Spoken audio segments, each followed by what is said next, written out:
오늘 저희들에게 주신 하나님의 말씀은 신약성경 누가복음 4장 7절과 8절의 말씀입니다. 누가복음 4장 7절과 8절의 말씀입니다.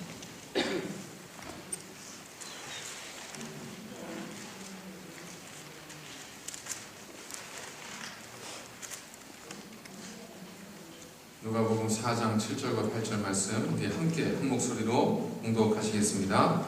그러므로 내가 만일 내게 절하면 다 내 것이 되리라.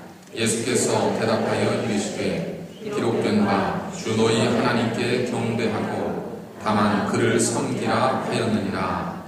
아멘. 오늘은 저희들에게 몇 가지 의미가 있는 그러한 주일입니다. 첫 번째는 오늘은 하나님께 지난 2014년 한 전단기를 이끌어준 하나님께 감사와 찬양과 영광을 드리는 그런 맥주 감사의 절기입니다. 또 그 7월 첫째 주는 1년의 절반을 지나고 남겨진 절반을 돌아보는 그러한 새로운 출발의 시간이기도 합니다. 또 회계년도로 보면 이제 7월 첫 주는 한 해 교회에 새로운 삶이 시작되어지는 또 다른 첫 출발의 시점이기도 합니다.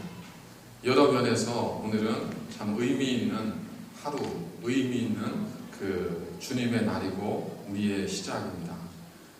남겨진 2014년 나머지의 시간들이 오늘 우리가 하나님께 드리는 이 예배처럼 그리고 하나님께 서 있는 우리의 마음처럼 온전히 하나님만 영광을 받으시고 하나님과 동행하는 나머지 복된 삶이 될 수 있기를 주의 이름으로 먼저 간절히 축원을 드립니다. 자, 여러분들에게 한 가지 그림을 좀 보여드리려고 합니다. 뭘까요?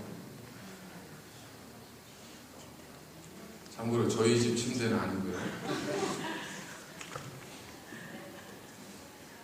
이게 뭘 것 같으세요?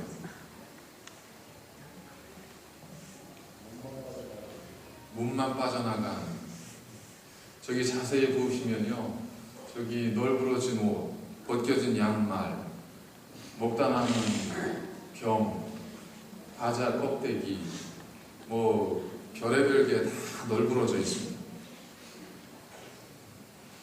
내 침대. 1998년 영국의 트레이시 에민이라고 하는 한 작가가 만든 작품입니다.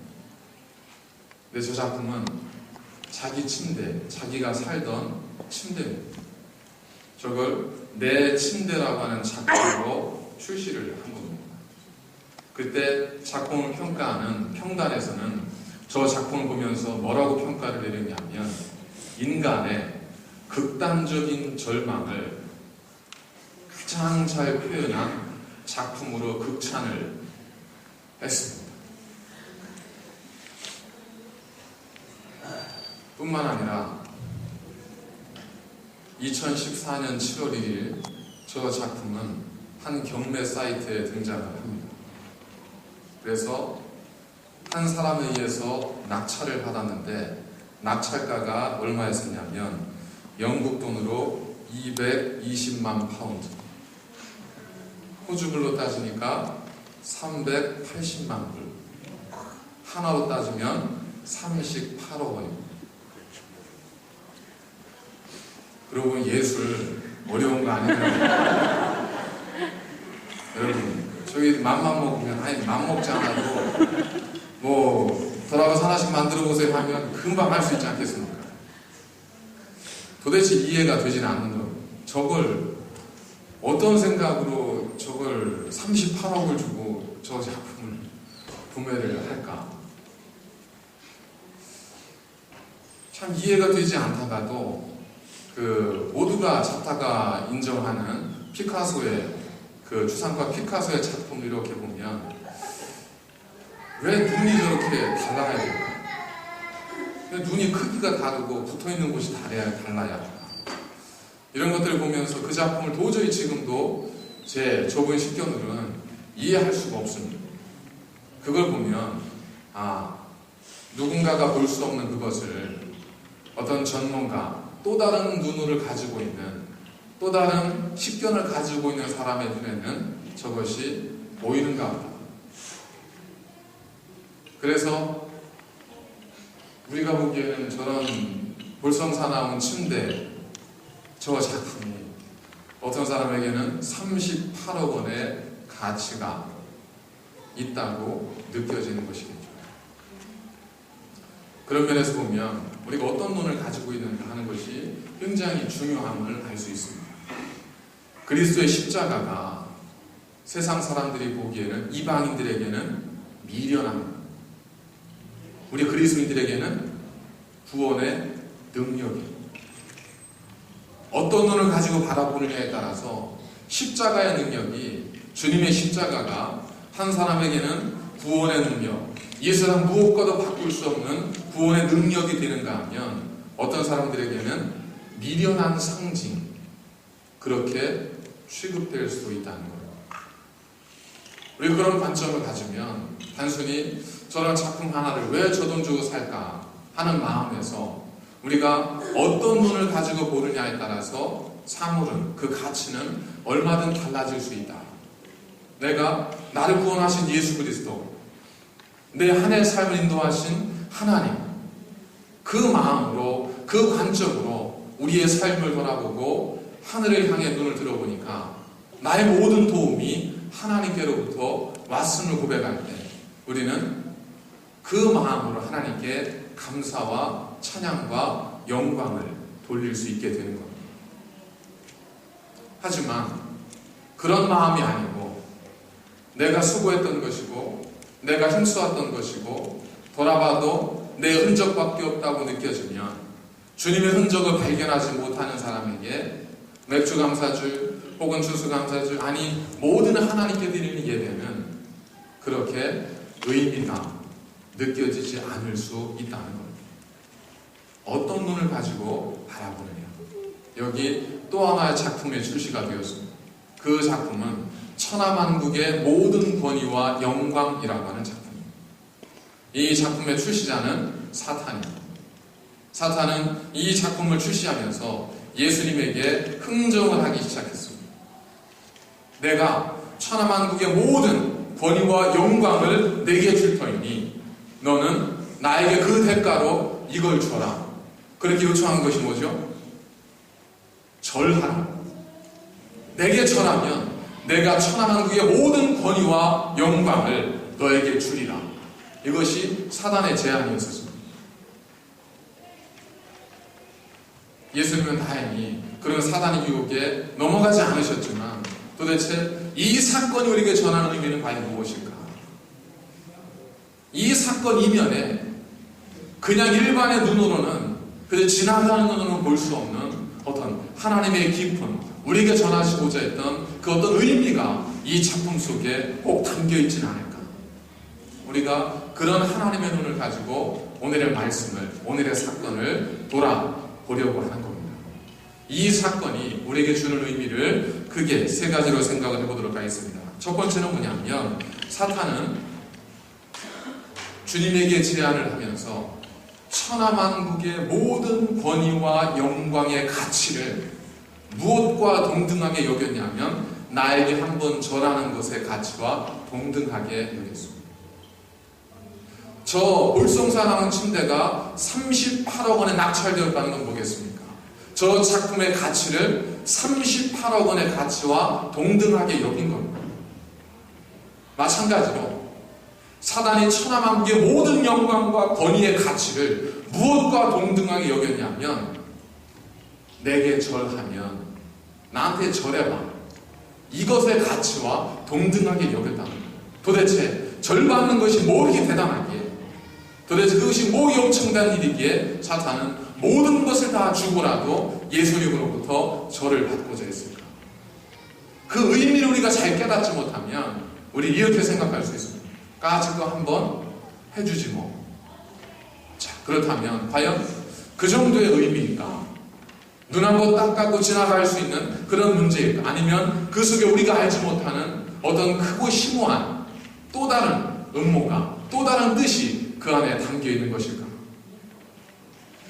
절하다라고 하는 그 단어, 사단이 예수님께 이렇게 이야기합니다. 네가 만일 내게 절하면, 예수님께서 대답합니다. 기록된 바 하나님께 경배하고 다만 그를 섬기라.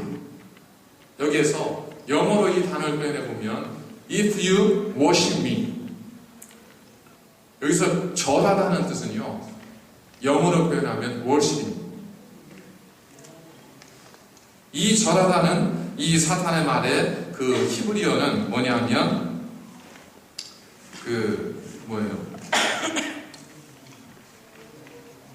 아바드라고 하는 단어입니다. 샤하, 아바드. 이 뜻은 뭐냐면 섬기다, 공경하다, 이런 뜻입니다. 헬라어로 이 절하다, 경배하다라는 뜻은 프로스키네오라는 뜻입니다. 단어입니다. 이 단어는 받들어 섬기다, 부복하다, 이런 뜻을 가지고 있습니다. 사단이 예수님께 말합니다. 내가 만일 내게 절하면, 그 뜻은 뭐예요? 내가 나에게 부복하면, 내가 나를 섬기면, 내가 나에게 엎드려 공경하면이라는 뜻입니다. 이 단어는 구약과 신약에서 주로 누구를 대상으로 사용이 되어졌냐면 주인에 대한 종의 입장에 대해서 사용이 되어졌습니다. 그 당시에 종들은 어떻게 했냐면 주인의 발 앞에서 무릎을 꿇습니다. 혹은 배를 땅에 엎드리고 배를 대고 납작 부복하죠. 그리고 주인의 발에 입맞춥니다. 무슨 뜻이에요? 나는 당신의 종입니다. 나는 당신 앞에서 아무것도 아닙니다. 나는 당신 앞에서 당신을 통해서만 드러나는 존재이지 내 존재는 아무것도 아닙니다. 이 뜻입니다. 만일 종이 그렇게 무릎을 꿇고 그렇게 배를 대고 주인 앞에 엎드려서 경배를 하면서 두고 봐라, 내가 성공하면 너는 끝이 아니야 라는 마음을 가지고 있다면 그 자세는 정말 비굴하고 모욕적인 자세예요.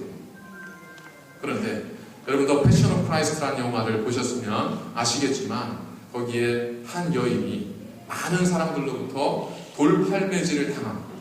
그러다가 주님께서 나타나셔서 죄 없는 자가 먼저 돌로 치라 하면서 모든 사람들을 그곳에서 물러가게 하시죠. 그때 피투성이가 된 이 여인이 땅에 널브러져 있지 않습니까? 그러다가 주님께 나옵니다. 어떤 분이에요? 주님은 자신의 생명의 은인이에요. 자기를 죽음에서 건져준 사람입니다. 그러니 얼마나 고마운 분이에요. 그래서 이 여자가 어떻게 하죠? 엎드러졌다가 툭툭 털고 일어나서 주님 앞에 가서 주님 고맙습니다 이러지 않습니다. 어떻게 하죠? 엎드려진 채로 기어서 주님의 발로 기억합니다. 주님의 발 앞에 자신의 두 손을 대고 그 발 앞에 입을 맞춥니다. 무슨 뜻이에요? 내가 당신을 경배합니다. 당신은 나의 주인입니다. 이 뜻입니다. 경배라고 하는 것은 주인과 종과의 관계 속에서 사용되어질 수 있는 단어입니다. 인류 역사 속에 인간이 경배했던 대상들을 한번 살펴보십시오. 태양을 경배했습니다. 나무를 경배했습니다. 돌을 경배했습니다. 짐승을 경배했습니다. 불을 경배했습니다. 자, 그럼 인간은 왜 그것들을 경배했을까요? 이유는 하나입니다. 그것들 속에 인간이 가지고 있지 못한 힘이 그 안에 있다고 믿었기 때문에 그렇습니다. 바알 종교는 황소를 숭배하는 종교입니다. 그래서 그들은 금 우상을 만들 때 황소를 우상으로 만들었습니다. 왜 황소를 섬겼을까요? 그 황소가 가지고 있는 농경문화 속에서 황소가 가지고 있는 이 힘, 그리고 그의 번식력, 그것이 황소를 통해서 자신들에게까지 임하기를 간절히 원하는 마음으로 황소를 섬겼던 겁니다. 황소를 섬기든 무엇을 섬기든 인간이 절대적인 연약함 속에서 무엇인가를 섬기게 되면 그 섬기는 대상과 섬기는 자의 관계는 그 순간 수직적 관계가 되어지게 됩니다. 지금도 여러 나라에서는 소를 숭배하는 나라가 있지 않습니까? 소를 숭배하는 나라가 있습니다. 거기에 가서 비프 스카치 필레, 드실 수 있겠어요? 큰일 나는 일. 소가 막 도로를 건너가는데 차가 지나가야 되잖아. 근데 소가 거기서 멈춰 있어요. 지나가진 않아요. 그럼 어떻게 내려서 저리 가고 쫓든지 호응을 누르든지 그럴 수 있을 텐데 그 나라에서는 그럴 수가 없습니다.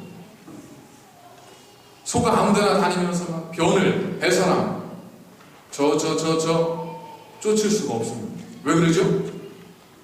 그들에게 있어서 소는 자신들의 주인입니다. 그들에게 소는 자신들의 숭배와 경배와 예배의 대상입니다. 그것이 예배의 대상이 되는 이상 예배자는 그의 종이 될 수밖에 없습니다.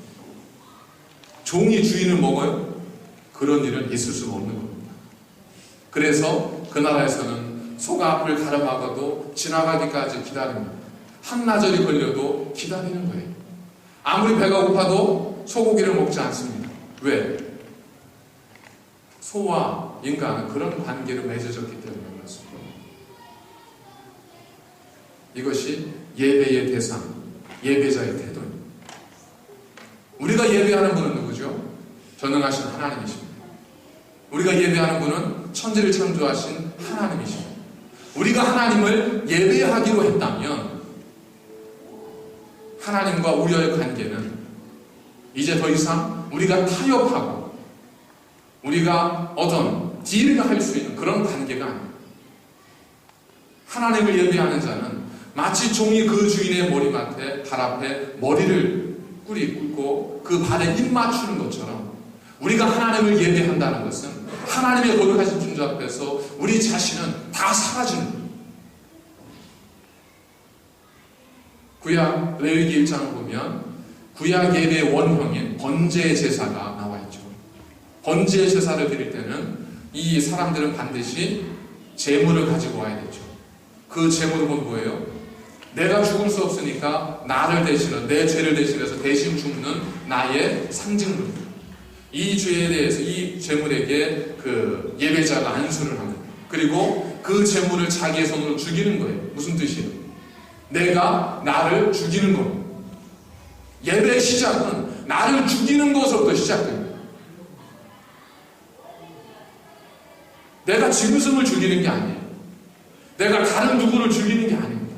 예배는요, 자기가 자신을 죽이는 겁니다. 자신을 죽여요. 그리고 그 껍질을 벗깁니다. 짐승의 몸에 각을 듭니다. 내장을 빼내서 내장을 깨끗이 씻습니다. 그리고 모든 걸 어떻게 해요? 다 번제단 위에 올려놓고 다 불로 태워버리는 거예요. 무슨 뜻이겠습니까? 예배에 있어서 예배자는 하나도 남김없이 하나님의 성령의 불로 다 태워져 없어지는 거예요. 남겨지지 않는 거예요. 예배의 대상이신 하나님 앞에서 나 자신은 철저하게 사라지고 없어지는 것이 예배입니다. 그게 뭐예요? 하나님께 대한 우리의 신뢰, 하나님께 대한 우리의 섬김, 하나님께 대한 우리의 순종의 표시, 이것이 예배입니다. 예수님은 그 의미를 아셨어요. 사단도 그 의미를 알았습니다. 그래서 사단은 그 예배의 가치를 무엇과 바꾸려고 했어요? 세상의 모든 것을 예수님에게 다 주면서까지 예배의 가치를, 그 영광을 사단이 받으려고 했어요. 그 정도로 예배는 엄청난 가치가 있는 거예요. 하나님의 그 정도로 예배를 소중하게 여기시는 거예요. 그런데 안타깝게도 하나님을 예배한다고 하는 우리들이 그 예배의 가치를 사단만큼도 이해하고 있지 못하다면 우리는 정말 하나님 앞에서 다시 한번 생각해 보아야 하지 않겠습니까? 종은 주인 앞에서 자신의 입장을 대변하는 일지는 않습니다. 아침에 일어났는데 밥을 못했어요. 주인이 밥 가져와라 그랬는데 아유 잠깐만 20분만 기다리세요. 뭔 일이냐? 예, 제가 어젯밤 피곤해서 경무에 시달리다 늦잠을 잤습니다. 그렇게 종이 얘기할 수 있어요? 그런 관계가 아니에요. 예배자에게 예배의 대상에 선 예배자는 온전히 그에 대한 철저한 죽어짐과 낮아짐을 통한 복종과 순종만 있을 뿐입니다. 왜? 그분이 나의 생명이기 때문에 그렇습니다. 예배자가 나의 절대자 앞에 내 모든 걸 내 살릴 때 하나님은, 우리가 예배하는 그분은 나를 위해서 뭘 해주세요? 내 모든 걸 죽였더니 하나님은 오히려 내 모든 걸 거룩하게 살려주시는 겁니다. 이게 예배의 본질입니다.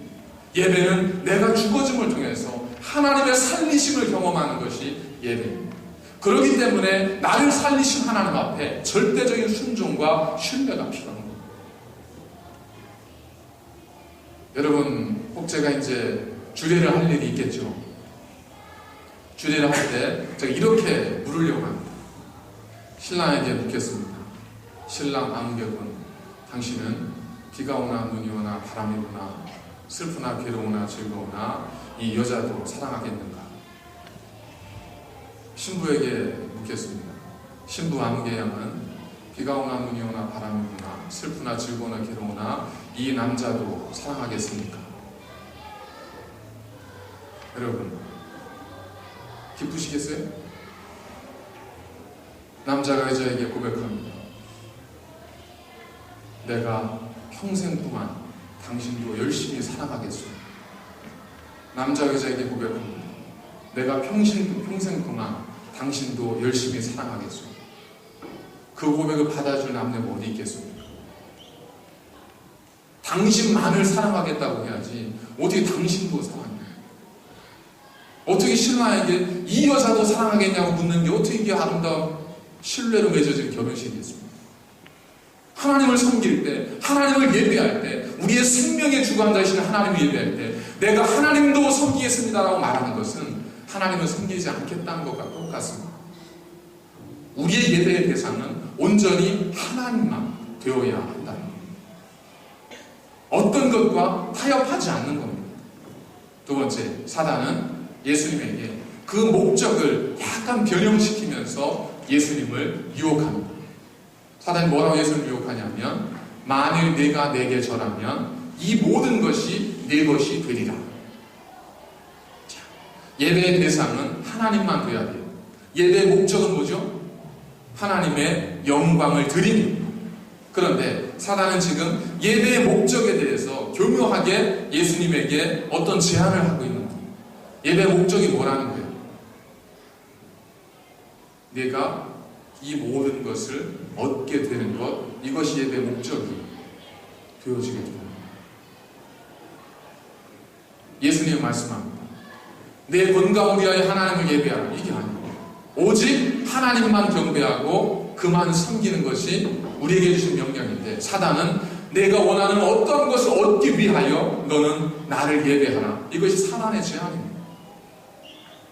자, 여기에 무슨 의미가 담겨 있을까요?